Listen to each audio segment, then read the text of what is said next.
Muy buenas tardes, Nueva York, donde se encuentra nuestro invitado del día de hoy. Muy buenos días a la audiencia de México, Latinoamérica, que por cierto tengo el gusto de compartir con ustedes la noticia de que ya nos escuchan desde Alaska hasta la Patagonia, pasando por Monterrey, por supuesto, lo cual es un enorme honor. El día de hoy ya parece una frase demasiado repetitiva en los programas que yo organizo, pero la verdad debo decirles que el día de hoy tenemos un invitado muy especial, ya que Rafael Elías es un alto y diligente funcionario financiero que vive en Nueva York, perdón, trabaja en Nueva York, pero vive en un pueblo al norte de Manhattan, que por cierto se va en tren, según me platicaba.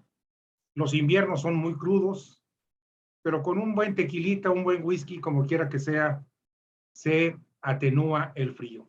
Mi querido Rafael, eres bienvenido a este programa de Detona. Nos da mucho gusto tenerte, que seas tan amable de compartir tu tiempo. Muchísimas gracias a ti, Raúl. Es un placer estar con ustedes, con tu audiencia. Muchas gracias, Rafael. Con la experiencia que tú tienes como financiero, y tengo la impresión que también tienes una gran experiencia como analista político, ¿podrías así relatarnos brevemente cuál es la diferencia entre la presidencia de Trump y la presidencia de Biden, o bien de sus dos personalidades y cómo han influido en la relación con México? Adelante. Sí, por supuesto, Raúl, con mucho gusto. Aquí probablemente voy a causar un poquito de controversia, pero la verdad de las cosas es que el expresidente Trump me parece a mí que estaba mucho más involucrado con los temas de México que lo que está el presidente Biden.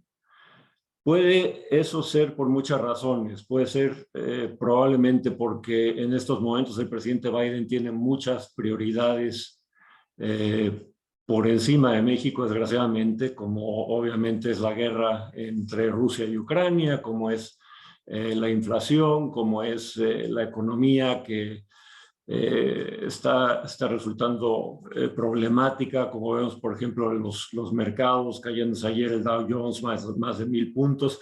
Entonces, Biden tiene una serie de prioridades que yo creo que se anteponen al tema mexicano, mientras que con Trump la economía iba muy bien, y creo que una de las cosas que hacía que el expresidente Trump tuviera o pusiera mucha atención en los temas mexicanos es que sabía cómo controlar al presidente López Obrador.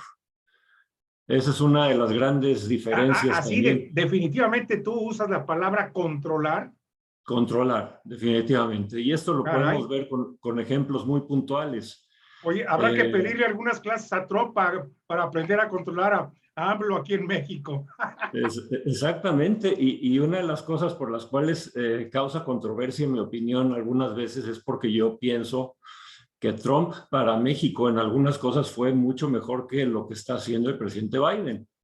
Y si nos vamos a ejemplos puntuales, y de ahí viene el término que usé de controlar a AMLO, es que si hacemos un poquito de memoria, de hecho reciente, nos dábamos cuenta de que Trump con un tuit le paraba los tacos a López Obrador. Si López Obrador en una mañanera decía alguna barbaridad o salía con alguna ocurrencia que de alguna manera pudiera afectar los intereses económicos o políticos de Estados Unidos, el expresidente Trump mandaba un tuit e inmediatamente veíamos que al día siguiente cambiaba totalmente el tono y algunas veces la propuesta de López Obrador. Después, pues obviamente tenemos Perdón, Rafael, habría que ser también claros. No solamente con AMLO hacía eso, sino con mucha gente, ¿verdad? Con mucha gente. En este caso, incluso aquí, nos focalizamos en AMLO porque es el interés de México, ¿verdad? Por supuesto. Y lo hacía con todo el mundo en Estados Unidos mismo. Era una de las personas que se iba contra los medios muy agresivamente. Y bueno, veíamos realmente muchas similitudes en las personalidades de López Obrador y de Trump. Veíamos, yo creo que por eso se cayeron también los dos, porque se veían probablemente reflejados el uno en el otro. Dos En cada uno de agujas los no se espectros. pican. Exactamente. Cada uno en su espectro, cada uno, uno hacia la izquierda, otro hacia la derecha, pero tenían muchos puntos en común, sobre todo en personalidad y en temperamento. Pero en lo que respecta a México, como te decía Raúl, con un tuit le paraba los tacos. Y con una reunión, como acabamos de darnos cuenta, desafortunadamente, la semana pasada, por lo que se filtró en la prensa, y es verdad, porque yo vi el discurso de Trump en el rally, sí lo dijo con todas sus letras, con todas sus palabras, que el canciller se dobló como nunca nadie se había doblado que él conociera cuando le exigió que destinara tropas en la frontera sur, de hecho volviéndose en México, el muro que no se construyó en la frontera entre Estados Unidos y México. Al mandar la Guardia Nacional a la frontera sur, nosotros de facto nos volvimos ese muro. Y pues fue muy fácil la forma en que Trump llegó a convencer al canciller. Simplemente dijo, mira, hoy es viernes a las 6 de la tarde. Si para el lunes a las 8 de la mañana no tenemos nosotros confirmación de que van a haber tropas en la frontera sur, te voy a poner 25% de aranceles en los automóviles y en todo lo que exportes a Estados Unidos. Y si después de cierto tiempo siguen sin desplazar tropas, pues esas tarifas se van a subir al 30%. Y si después de 30 días seguimos sin ver resultados, se van a ir hasta el 50%.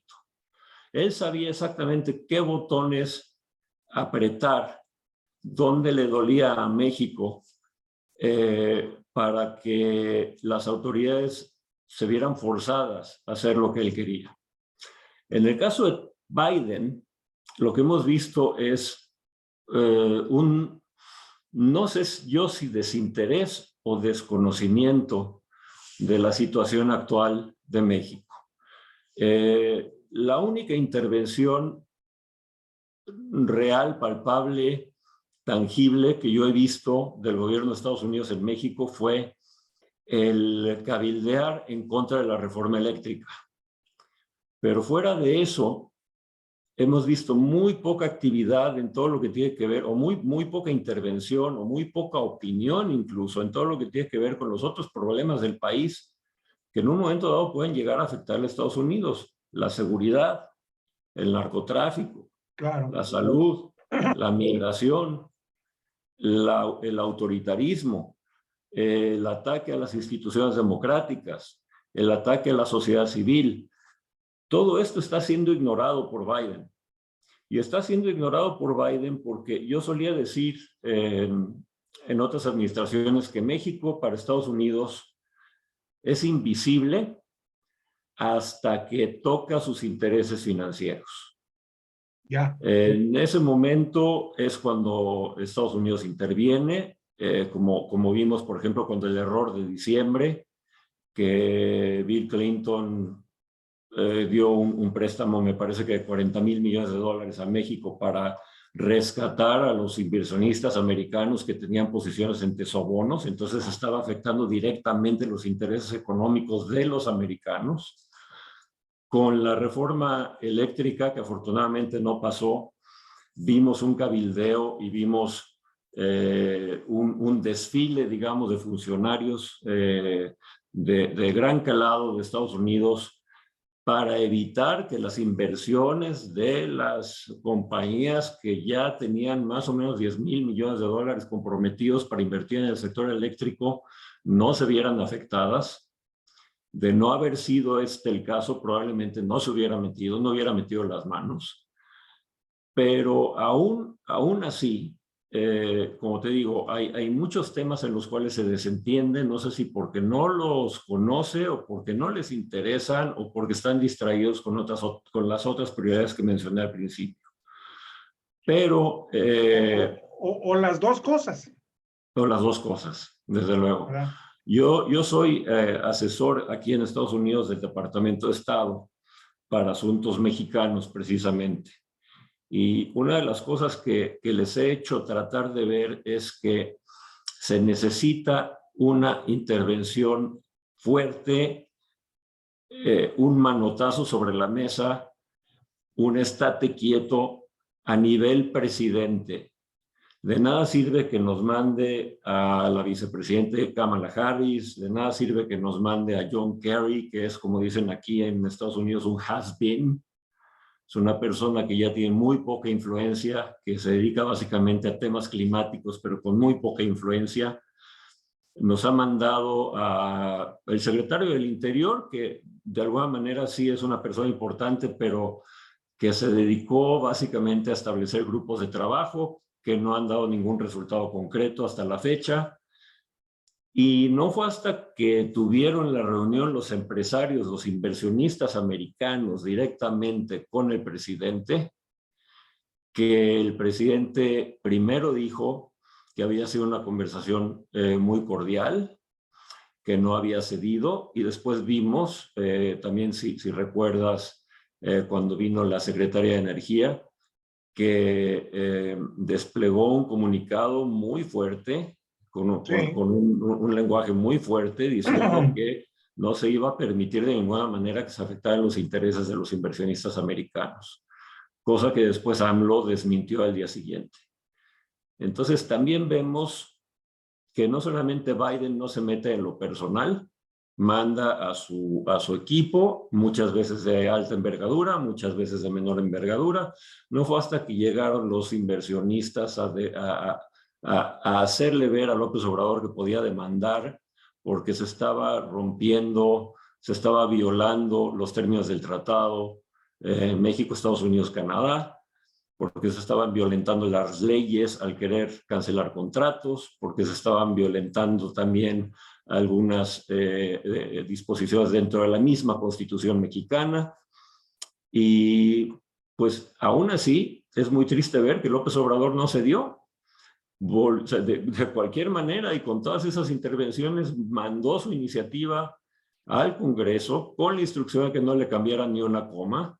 Y si no es porque la alianza opositora se une en bloque, hoy estaríamos sufriendo la implementación de una reforma regresiva, de una reforma inflacionaria, de una reforma muy nociva y de muchísimas demandas en tribunales internacionales contra el país.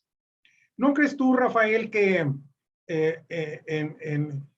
para empezar, para mí, AMLO no es ningún tonto, mucha gente lo califica de tonto y con otros calificativos, yo no, en la verdad. No estoy de acuerdo en muchísimas cosas, pero para mí es un hombre político muy avesado, con mucha experiencia, con un colmillo muy largo, y yo estoy seguro que él en sus cálculos internos, mentales, él decía, no, esta iniciativa ya no va a pasar. Entonces, para él no era difícil ponerse dando esa cara de inflexibilidad ante los americanos, porque él sabía que no iba a pasar la iniciativa. ¿Tú qué opinas de esta interpretación? Tienes mucha razón. El presidente no tiene un pelo de tonto y es probablemente el político más astuto que me ha tocado ver a mí desde que empecé a interesarme por la política hace 40 o 50 años. Nunca he conocido un hombre que tenga tal carisma, tal penetración y tal influencia en la opinión pública como el presidente López Obrador, y eso solo se consigue siendo muy inteligente y muy astuto.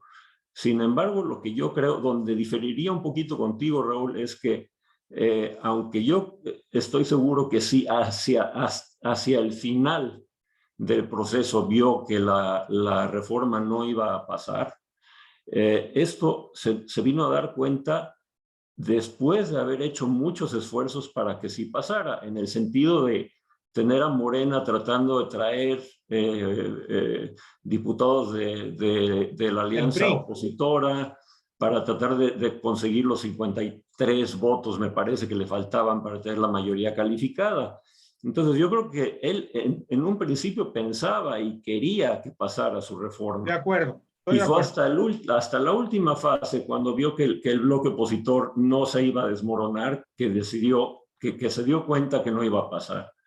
Pero sin embargo, yo creo que si, volviendo otra vez a las similitudes, yo creo que si Trump hubiera sido presidente en estas circunstancias, no sé si con un tuit, o no sé si con un discurso, o no sé si con un periodicazo, pero definitivamente hubiera parado la reforma eléctrica desde sus primeros inicios, desde su gestación original, al haber visto...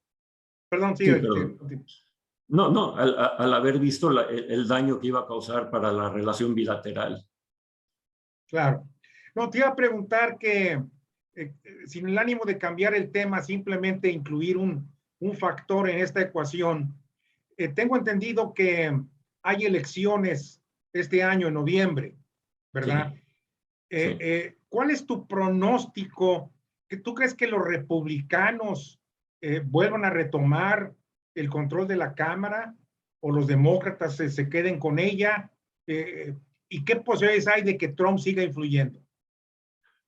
Trump influye muchísimo todavía, desafortunadamente. Yo soy militante, era militante del Partido Republicano y de hecho renuncié el día en que nominaron a Trump como candidato para presidente, precisamente por haber nominado a Trump, porque yo no comulgo con su forma de ser, con todas sus locuras que conocemos. Pero sigue siendo una persona muy influyente, tan influyente que en este momento hay muchas primarias para ver quién va a contender por el Partido Republicano y por el Partido Demócrata para las diferentes posiciones que se van a abrir en el Congreso y en algunos estados.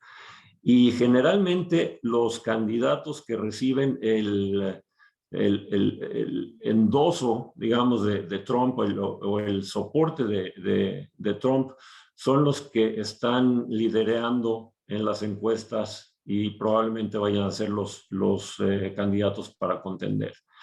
Hasta ayer, Raúl, yo te diría que veía muy difícil que los demócratas pudieran mantener su mayoría en la Cámara de Representantes y los 50 senadores que tienen. Ya ves que el Senado está partido exactamente a la mitad. Sí. Yo hasta ayer estaba convencido que iban a perder muchos escaños, muchas curules, porque las cosas en Estados Unidos van mal. Tenemos una inflación fuera de control, como te decía, los mercados se están despedazando, vemos mucho descontento y mucha falta de confianza en la capacidad, no quiero decir capacidad mental de Biden, sino en la agudeza mental de Biden por su edad y por algunas muestras que ha dado de senilidad. Hay una pérdida de confianza en el liderazgo. Es el presidente que tiene la menor aprobación en la historia moderna de Estados Unidos, ya incluso superó a Trump. Kamala Harris tiene incluso una menor aprobación que Biden. Entonces hay mucho descontento con esta administración. Y yo te digo que hasta ayer, porque ayer se dio un evento que puede cambiar esta ecuación, y es que se filtró un pedazo, un capítulo de una discusión que se está dando en la Suprema Corte de Justicia con respecto al aborto, sí, en el cual el documento que se filtró a los medios tiene la opinión de uno de los jueces, de Samuel Alito, que está proponiendo quitar lo que le llaman Roe v. Wade, que es básicamente la ley que permite la legalización del aborto. Eso en Estados Unidos es un tema muy polarizante, que puede ser que a todos esos demócratas que están decepcionados con la administración de Biden hasta ahora, los entusiasme o los motive para salir a votar, para tratar de mantener esas mayorías, y que en un momento dado, si hay alguna otra vacante en la Suprema Corte de Justicia, Biden pueda nominar a alguien que sea liberal, que esté a favor de Roe v. Wade, y que balancee un poquito el balance entre liberales y conservadores en la Suprema Corte. ¿Tú crees que ese factor puede influir en las votaciones de noviembre? Yo creo que es el único factor que podría hacer que los demócratas que se generara el suficiente entusiasmo entre los demócratas, o el suficiente enojo dentro de los demócratas, para salir a votar y evitar que esta ley pase. Fuera de eso, y si al final resulta que cuando ya salga la opinión formal de la Suprema Corte de Justicia, vemos que efectivamente no hay un esfuerzo por repudiar ese antecedente, esa enmienda constitucional, entonces la gente se quedará tranquila, volverá a enfocarse en lo mal que está Estados Unidos, en los temas que nos preocupan muchísimo, como son, por ejemplo, el precio de los combustibles, la falta de resultados en la inflación, la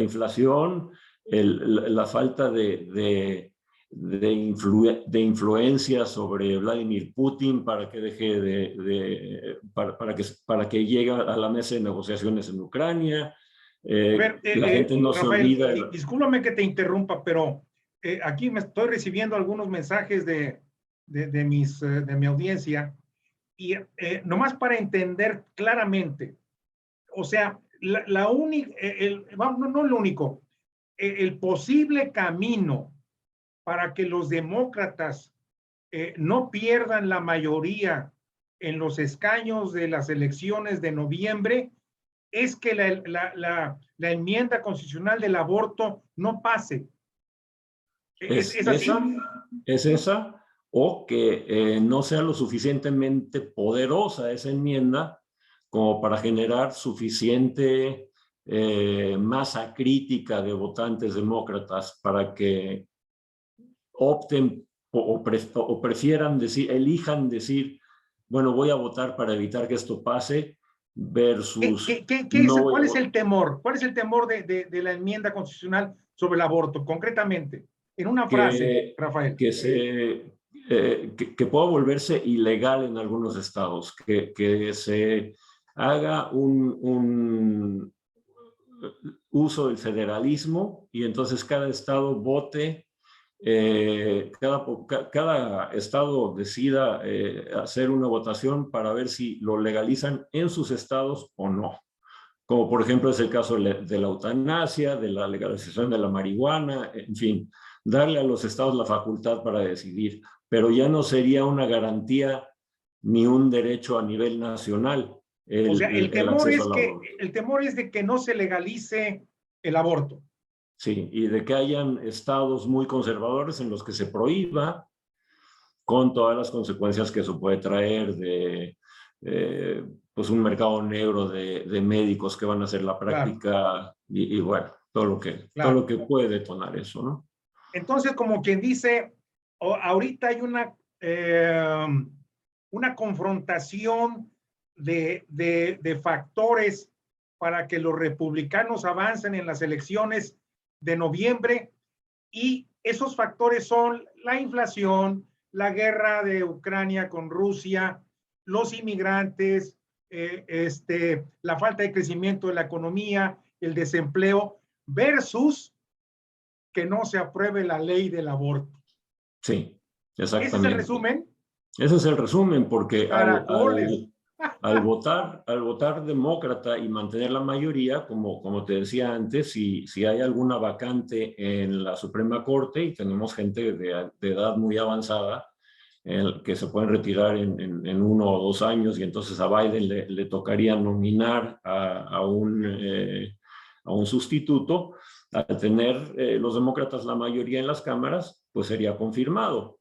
Mientras que si los republicanos ganan esa mayoría, sería muy difícil que Biden pudiera tener cualquiera de sus nominaciones Si ganan los confirmadas. republicanos, entonces se quita la famosa ley de prohibición del aborto, ¿verdad? No necesariamente, eso es lo que se filtró, pero como dijo el jefe, el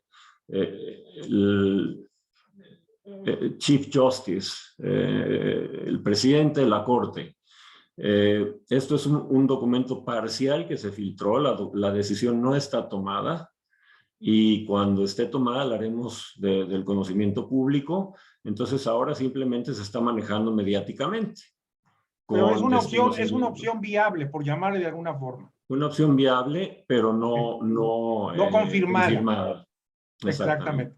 Oye, con todo este escenario, ¿por qué Wall Street o tú como una gran cantidad de operadores financieros siguen confiando las inversiones en México, a pesar de todos los pesares?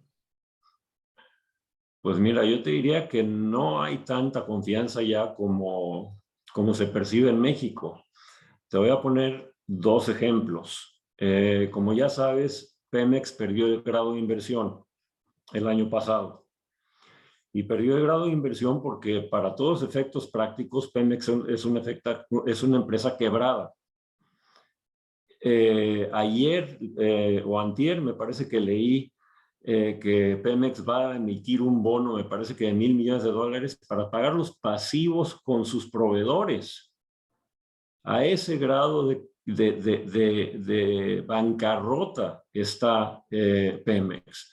Entonces, los inversionistas aquí compran Pemex porque el presidente y el secretario de Hacienda han sido muy claros en decir que ellos se van a hacer cargo del pago de la deuda si Pemex no puede hacerlo con sus propios recursos. Entonces, por eso Papá gobierno Pemex. les paga lo que sea.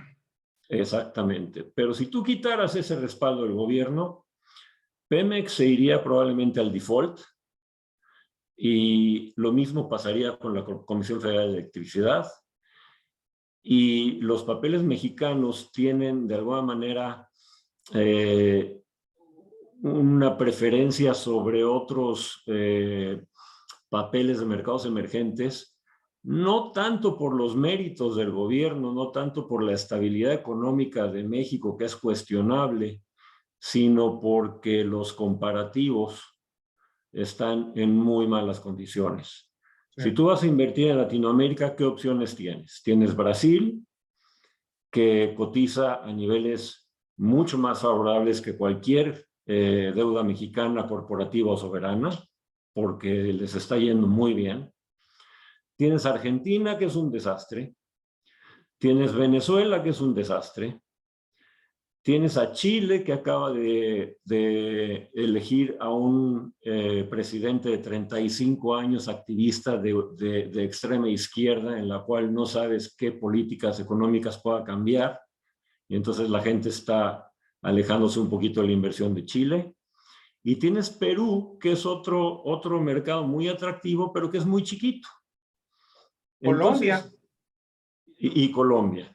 Colombia con la salvedad de que Colombia también tiene elecciones y hay un candidato que va liderando las encuestas que se apellida Petro, que es otro de extrema izquierda. Entonces, lo que hemos visto es una izquierdización de la región que ha hecho que sobresalgan estos 3 países.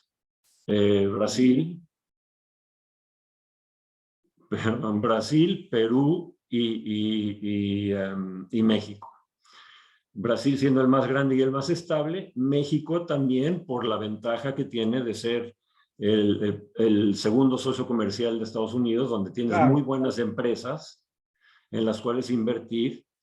Te voy a dar nombres. tienes un Gruma, tienes un Bimbo, tienes un Cemex, tienes un Nimac, tienes un Alsea, tienes compañías que tienen operaciones en muchas geografías del mundo, en el cual si mañana la economía de México se despedaza, ellos siguen teniendo muy buenos ingresos porque la proporción de sus ingresos provenientes de México cada día es más pequeña porque se han diversificado con mucho éxito internacionalmente. Gruma, por ejemplo, es el vendedor más grande de tortillas de todo Estados Unidos. Sí. Entonces, eso ayuda mucho a que el inversionista tenga confianza en algunas empresas. En el gobierno sube y baja, depende de las declaraciones del presidente, dependiendo de las estadísticas económicas. Yo creo que este pacto que se hizo para combatir la inflación y la carestía va a ser nocivo. En un momento dado, yo creo que si eso causa problemas de suministro o de oferta de productos, por ejemplo, la canasta básica, puede detonar una baja en la calificación de México. Y si México llega a perder el grado de inversión, vamos a ver el mismo fenómeno que vimos con Pemex hace 1 y 2 años cuando perdió el grado de inversión, Claro. que es que hay fondos que tienen papel de Pemex, pero cuyos estatutos solo les permiten invertir en papel grado de inversión. Entonces, en el momento en que Pemex lo pierde, ellos se ven forzados a vender. Claro. Entonces ves una venta masiva, venta masiva y en muy corto plazo de papel de México entonces, o de Pemex y de México, si a México también le bajan la calificación y pierde el grado de inversión, y entonces vas a ver que se separa de ese grupo de 3 o 4 países preferentes que vimos en las preferencias de inversión de Latinoamérica entre los inversionistas americanos y europeos. Oye, Rafael, antes de despedirnos y se nos acaba el tiempo, hay una pregunta que surge cuando platicamos con alguien que tiene información tan importante y precisa como tú. ¿Tú crees que Trump pueda volver a ser candidato por parte de los republicanos para las próximas elecciones presidenciales y las posibilidades cuáles serían? Yo le daría una probabilidad de 90% que se va a lanzar. Ah, caray. Porque lo vemos muy activo, haciendo rallies por todo el país. ¿Y cuál sería el objetivo de hacer eso si no tuviera la intención de lanzarse como candidato? Creo también que hay 2 o 3, sobre todo gobernadores republicanos y algún senador por ahí, que querrían o que estarían dispuestos a hacer una primaria contra Trump. El principal de ellos es Ron DeSantis, el gobernador de Florida, que aunque es, yo te diría, extrema derecha, no es extrema como Trump. Digamos que está el centro derecho y más moderado. DeSantis está un poquito a la derecha del centro, ¿no? Pero tiene mucho carisma y ha tenido una difusión nacional por las políticas que ha implementado en Florida. Por ejemplo, es uno de los primeros estados en que liberó la economía después del COVID y es todavía uno de los estados con la menor incidencia de casos de COVID. Entonces lo manejó muy bien, eso se hizo nacional. Ha hecho muchos rallies también proponiendo las cosas que son para nosotros los conservadores importantes, como el libre comercio, la poca intervención del gobierno en las actividades personales de las personas, el incremento de las libertades, etcétera, etcétera. Él podría ser la persona que podría en un momento dado tumbar a Trump, si es que se avienta a hacerle una primaria. Oye, problema Rafael, con Trump la próxima elección presidencial es en el 24 o qué año es? es en el 24, sí. Pues sería en noviembre del 24. Noviembre del 24, el primer martes de noviembre del O sea, 24. sería unos meses después de la elección de México. Sí. Y las Pues campañas generalmente empiezan oficialmente 3 meses antes, pero las primarias empiezan un año antes. sí, pues se va a Entonces es poner muy cuando, interesante, muy interesante. muy Rafael, interesante. antes de despedirme de la audiencia y agradecerte a ti tu presencia, yo creo que contigo tengo que platicar todavía muchas cosas más. Hay una agenda muy larga. ¿Estás de acuerdo en quedar emplazado para que en unas semanas más podamos reunirnos? Estoy de acuerdo en emplazarme cuando tú digas. Muchas gracias. Mañana, en una semana, yo estoy a tu entera disposición. Para mí es un gusto muy grande estar contigo y estar aquí con el auditorio de Tona. Por supuesto que sí. Un abrazo, mi querido Rafael, y estamos en Y, contacto. igualmente, muchas gracias. Un gusto estar con ustedes.